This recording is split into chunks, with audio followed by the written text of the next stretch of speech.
for years.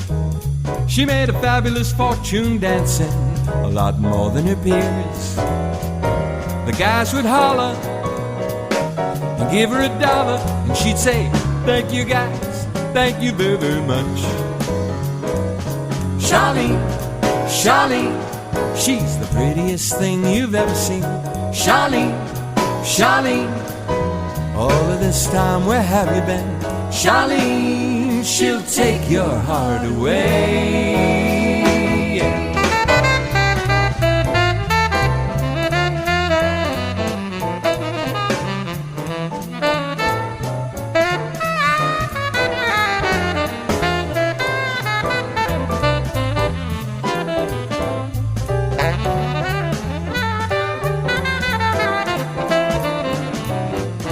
Charlene fell in love with a guy.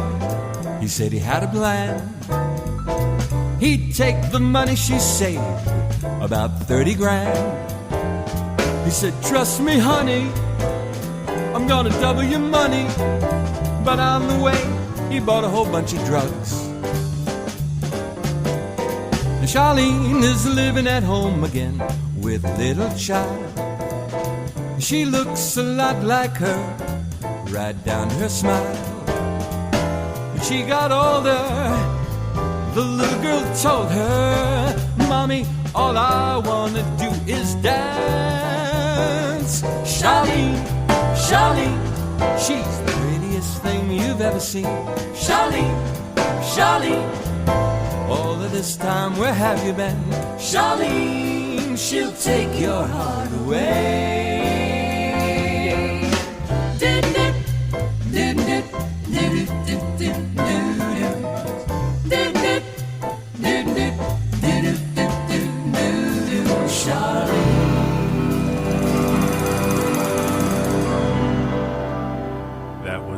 Listening sounds of Elvis Sinatra, Charlene. This is DJ Psycho Eddie. You're listening to My Night Out Radio on Rhode Island Free Radio. Hey, if you want to get in touch with us and be on the air like Mike and Marianne over here, what you want to do is hit me up on Facebook, My Night Out Radio, or hit me up on my email, on our email, mynightoutradio@verizon.net. Make sure you check us out. Check our Spreaker page for all the back episodes. If you just don't get enough of us, every night we are on 8:30 to 9:30. Now, like I said in studio, we have Mike and Marianne from Tasting New England. And not that long ago, you guys posted a blog, 4th of July, talking about the top 5 restaurants, or actually top restaurants to go check out while you're in Bristol.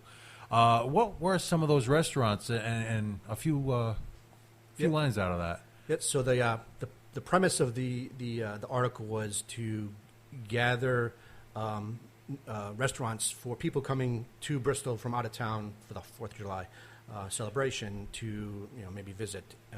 So what we did was we put an informal poll up on one of the popular Bristol Facebook pages and asked a bunch of people, what is your favorite place to go in Bristol?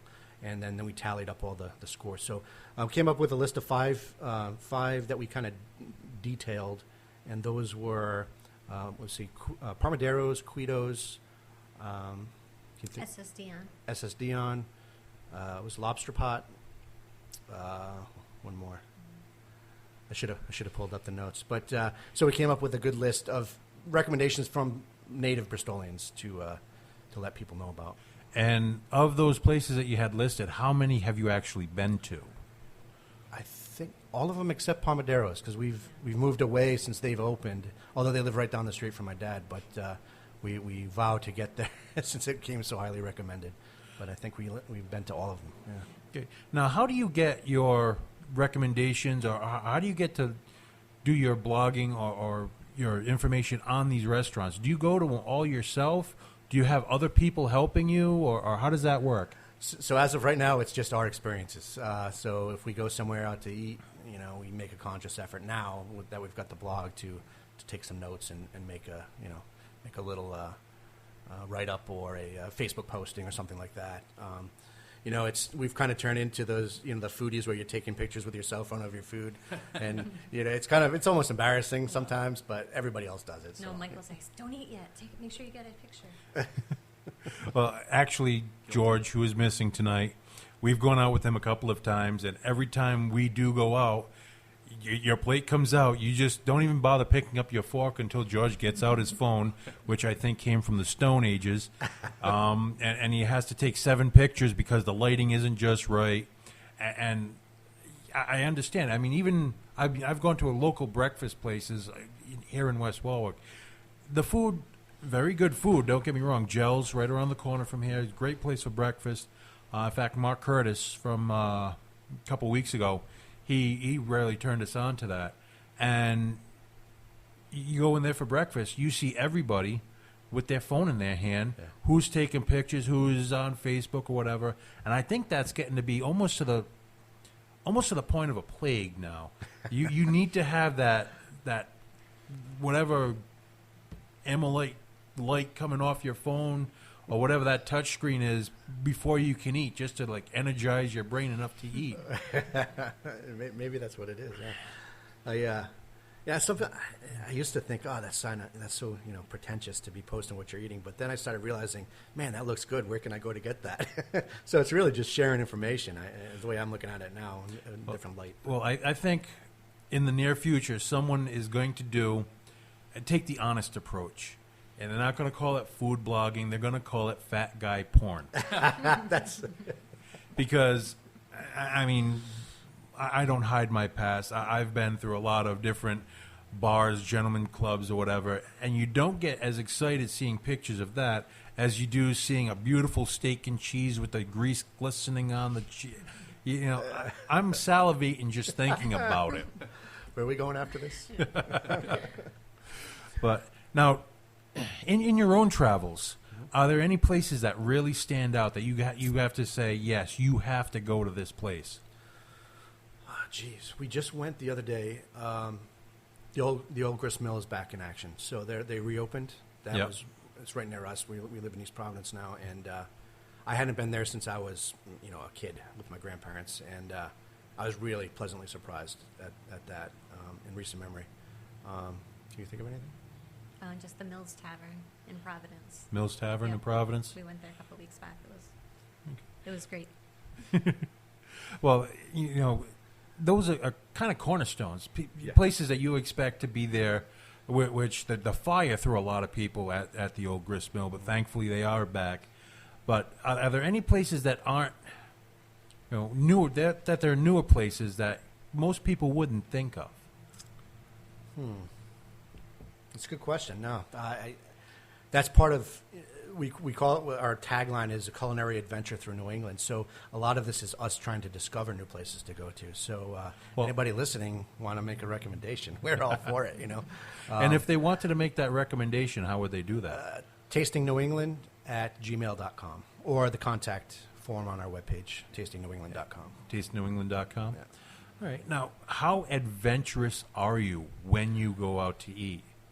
Well, I've been all over the world, as we talked about, before. I spent some time in Thailand, and I've eaten snakes and frogs and ants, and so I'm pretty. Did you know that's what you were eating before I did. you ate it? It was actually in training. It was survival training, but it was. So basically, you would have actually eaten the turd out of the snake's backside. I don't know if I'd go that far, but I guess it depends on how hungry you are at that time. But. Well, my thoughts are always going towards new and exciting cuisines, like the turn towards molecular gastronomy. Have you even experienced that yet? I haven't even tried that, no. It's the closest place that I've been able to find is in New York. Okay. And it is, to say the least, cost prohibitive to have, and it sounds like a lot, have a 12-course meal. It's like $300. However, it's... some of the meals are some of the courses are only like one bite.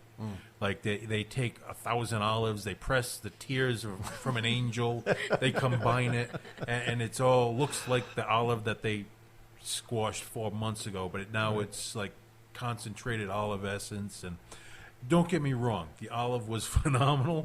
I don't think it was worth, well, if you break it down, about $50 for an olive. But the work that went into it, I can kind of understand. You bring up a good point with the cost. It's a habit that I'm in. I like a good steak. So for example, we went to the Mills Tavern the other night, and I ordered the steak, which it was excellent steak. But I'm starting to realize I cook a really good steak at home. When I'm out, I need to start experimenting a little more and going towards things that I wouldn't cook at home or I've never had. So it's a mental thing for me that I've got to. She's a little more adventurous, actually. She'll often order something that's. So you tell me I'm going to be disappointed. Stick to what you know. Well, what are some of the things that you've been pleasantly surprised with? I can't think of anything off the top of my head. On the spot. Yeah, too much. Well, I got to tell you that it's a written rule or unwritten rule whenever I go out. I refuse to get anything that I will not, or that I can cook at home.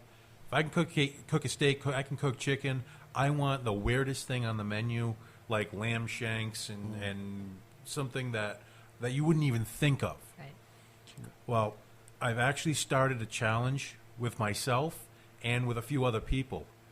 Open a menu, don't look at it, just point to it.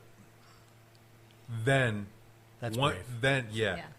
Well, I went into a Chinese restaurant called Lemongrass up in Warwick. They have very good food.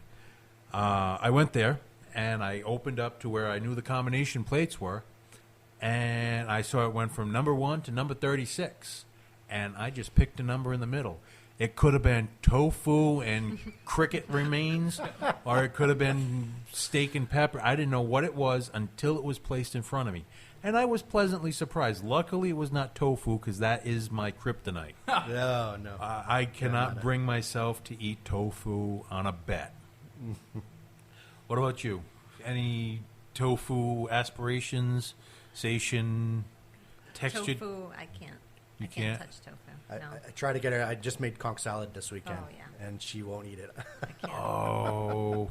Just. And you're from the Ocean State. I know. And the I'm conchs, ashamed.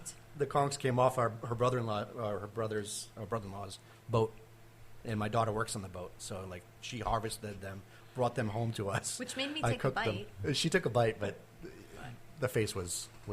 I should have taken a picture. Yeah. Well, at least you tried it, Yeah. number one. Number two, it's either a texture thing, a flavor. There is something about... It's the curly end of the conch. Yeah, but Seeing I it, it's cut too that much, off. but I saw it. But I you saw me it cleaning all them, so, happen yeah. right in Well, front of me. Yeah. stop looking at stuff. And periwinkles, too. This is why you have the fluffy guys like us. Right. We don't look at how it's being made, just when it's in a dish. If it looks pretty enough to eat or even halfway decent. And this brings up one of the other things that we talked about off the air, hot wieners. Have you ever seen what went into a hot wiener? No. We have a I recipe, try but not not to. the... Do you? Have you ever? Well, you've obviously gone for hot wieners. Oh, yeah. You enjoy them. I love them. Don't ever look. It's like looking behind the curtain with the Wizard of Oz. Mm-hmm. Once you realize what's actually in there, you may never want them again. What is that saying about the sausage factory, right? You never take a look. Yeah, no, it's. I mean, I've had conversations with the guys at Oneyville, and I realize one very important thing: the guys that work there never eat them. Ah, that's funny. We were just there the other night, actually. Yeah. Well, Oh, a couple weeks ago. A couple weeks ago, I did a show over at FET, and I've gone in full clown costume, walked right in there, and had a wonderful conversation with all the inebriate neighbors, and they had a blast seeing me as the clown coming in. Speaking of wieners, so I listened to your show with Mark Curtis the other day. Rod's Grill, that's our haunt. Being from the East Bay area, Bristol. Okay, Rod's Rod's Grill, phenomenal. Yeah, That's for breakfast, lunch, everything. hot wieners. That's where you go. Hot wieners and a coffee milk is Well, that's the Rhode Island staple. That's No matter what it where is, you yeah. you can freeze dry that, powder it, send it to the Rhode Island troops online, and they will snort lines of that. yeah. Why don't we take a break here? We're going to leave here with another local, an awesome band. They're kind of regrouping right now, but they are a phenomenal band. It's called Pariah. The name of the song is Tilt. We'll be back in a minute. You're listening to My Night Out Radio on Rhode Island Free Radio.